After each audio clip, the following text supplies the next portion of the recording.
In Judges chapter 2 verses 8 to 10 we read of a sad and tragic development in the history of Israel. And Joshua the son of Nun, the servant of the Lord, died at the age of 110 years. And they buried him within the boundaries of his inheritance in Timnath-heres, in the hill country of Ephraim, north of the mountain of Gaash. And all that generation also were gathered to their fathers. And there arose another generation after them who did not know the Lord or the work that he had done for Israel. Evidently, the nation of Israel had neglected the most important task they had in raising their children, teaching them to know God. God, through Moses, had given very clear instructions. In Deuteronomy chapter 6, Moses gave the nation a very strong exhortation to remember and keep the commandments of the law of God. Hear, O Israel, the Lord our God, the Lord is one. You shall love the Lord your God with all your heart, with all your soul, and with all your strength. And these words which I command you today shall be in your heart. You shall teach them diligently to your children, and shall talk of them when you sit in your house, when you walk by the way, when you lie down, and when you rise up. You shall bind them as a sign on your hand, and they shall be as frontlets between your eyes. You shall write them on the doorposts of your house and on your gates. Israel was commanded to love God with every facet of their being and exhorted to keep the commands of God in their hearts. They were to talk of them daily, teaching them diligently to their children. They were to create reminders, so that the words of God were perpetually in their thoughts. These reminders were vital for that generation of Israel, but even more critical for the generation that had not lived through the Exodus.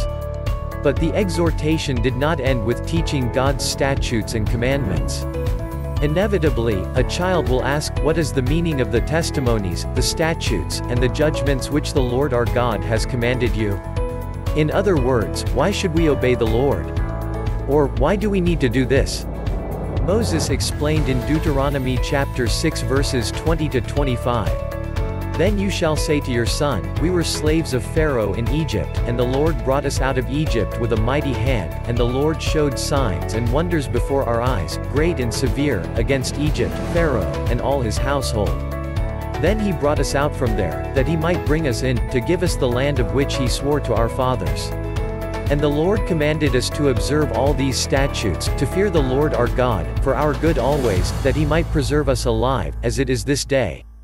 Then it will be righteousness for us, if we are careful to observe all these commandments before the Lord our God, as he has commanded us. Why should they obey the Lord's commandments? Moses could have said, because he is God, but he didn't. Instead he spoke of what God had done. Moses said they should obey the Lord because of the mighty power he demonstrated on their behalf in delivering them out of Egyptian bondage. They should obey the Lord because of the care he showed in preserving them alive through the wilderness. They should obey the Lord because of the promise he made to their fathers which he would fulfill in them. They should obey the Lord because it was for their good always. When we are teaching our children, we need to be diligent to teach them the commandments of the Lord. Speak of them daily, when we sit in the house, or walk by the way, when we lie down, and when we rise up. Teach them the love of God. Read to them the stories of his mighty works. Read to them the accounts of his amazing providence, his mercy, and his steadfast love. Read them the stories of Jesus, his teachings, his compassion, his mercy, and his willing sacrifice. Teach them to love the good, love, joy, mercy, faithfulness, kindness, self-control. Teach them to abhor the evil, selfishness, pride, malice, lust, enmity, envy. Pray with them. Beyond your words, show them an example of what godly living looks like.